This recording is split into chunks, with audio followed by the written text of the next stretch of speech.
टेढ़ी, आज की रात तुम्हें कैसी लगी? बढ़िया, बहुत बढ़िया, मगर एक छोटी सी दिक्कत मुझे लग रही थी। क्या क्या बताओ, आगे से सुधार किया जाएगा। वो ये कि मंडे नाइट रा की लेंथ बहुत लंबी हो रही है, 1.5 घंटा तो बहुत है। अरे उस 1.5 घंटे में से 1 घंटा विमेंस डिवीजन को दे दो, क्योंकि इस वक्त पूरा WWE विमेंस डिवीजन के ही भरोसे तो चल रहा है। और जो आधा पौना घंटा बचेगा उसमें हम लोगों की जबानी जंग करवा दिया करो। मैच वैच लड़ने की क्या जरूरत है? तुझसे हमने क्या पूछा और तू बोल क्या रहा है? वो जो भी बोल रहा है सही बोल रहा है। तुम्हारा सबसे बड़ा ड्रामा ये है कि जिसे तुमने चैंपियन बना दिया वो साला पीएलई के अलावा कभी किसी वीकली शो पे मैच ही नहीं लड़ता है।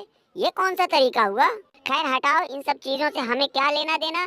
मैं तो भाई बस इतना कहना चाहता हूँ कि इस साल के रॉयल रंबल में मैं आ रहा हूँ और मैं ही जीतूंगा भी।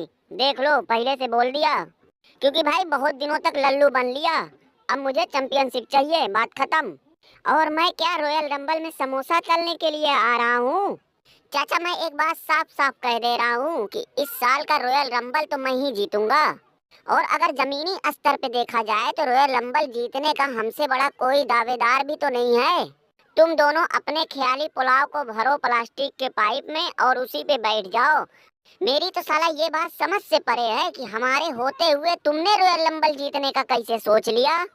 अरे पिछली साल तो मामला थोड़ा ऊपर नीचे हो गया, नहीं तो मैं पिछली साल ही रॉयल रंबल जीत के चैंपियन बन गया होता। मगर किसी वजह से पिछली साल जो हमारा सपना अधूरा रह गया था वो मैं इस साल पूरा करने वाला हूँ।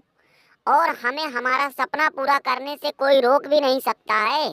टेढ़िया, मैं जीतूं ना जीतूं वो बात की बात है, मगर मैं कसम खाकर पूरे दावे के साथ कह रहा हूँ, मैं तेरा सपना अपनी आंखों के सामने पूरा नहीं होने दूंगा। मगर ट्रिपल एच, ये भी तो गलत बात है ना। जब इन्हें मालूम है कि इस साल का रॉयल रंबल हमारी जिंदगी का आखिरी रंबल होने वाला है, तो फिर हमारे होते हुए ये कैसे ख्याली पुलाव पका रहे हैं? साला एक अदना सा रॉयल रंबल जीतने के लिए इतनी मारी मारा। सब के सब शुक्र मनाओ कि इस साल के रॉयल रंबल में मैं नहीं हूँ, नहीं तो तुम लोग बिल्ली की तरह लड़ते रह जाते, कौवा रोटी लेके उड़ जाता। सूफड़ी वाले, तू कौन होता है रे हमारे बीच में बोलने वाला? मुझे मालूम था कि कोई बोले या ना बोले, मगर तुझे मिर्चा जरूर लगेगा। समझा दो चाचा, इसे समझा दो कि हमारे बीच में ना बोला करे, और तू हमारे बीच में बोलेगा, जरूरत पड़ी तो चप्पल भी मारूंगा। मगर तुझे हमारे सामने अपनी जबान बंद रखनी है तो बंद रखनी है। चाचा समझाओ, इसे समझाओ। अगर इस बार इसने कुछ उल्टा सीधा बोला तो तुम्हारे आलू से इसका सर फोड़ दूंगा। अरे यार रोमना, छोड़ना उसे। तू हरदम खुटवा के पीछे क्यों पड़ जाता है?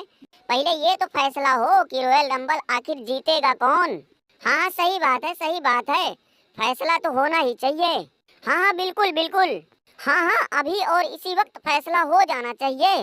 भाई हमारी कुछ समझ में नहीं आ रहा है, तुम लोग जाके अपना वहीं समझ लेना, अपना निपट लेना, हमें बीच में ना घसीटो। ट्रिपल एच क्यों नहीं 4-5 रॉयल रंबल करवा देते? मतलब कहना क्या चाहते हो?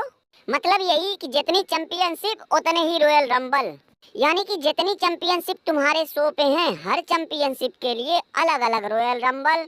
इससे क्या होगा कि सभी लोगों को बराबर बराबर मौका मिल जाएगा, किसी को किसी बात की कोई तकलीफ ना होगी। तो यार रोमन रेन, उस हिसाब से तो 6 चैंपियनशिप है, 2 tag team championship, 2 mid guard championship, 2 main championship, मतलब 6 चैंपियनशिप के लिए अलग अलग रॉयल रंबल। हाँ तो इसमें क्या दिक्कत है? जैसे हर आए दिन नई नई चैंपियनशिप लॉन्च होती जा रही है, वैसे 4-6 रॉयल रंबल हो जाएंगे तो क्या फर्क पड़ जाएगा? अरे भैया सिर्फ रॉयल रंबल ही क्यों, इस हिसाब से तो 4-6 money in the bank briefcase भी होने चाहिए। हाँ तो इसमें भी कोई शक है? 100% होने चाहिए।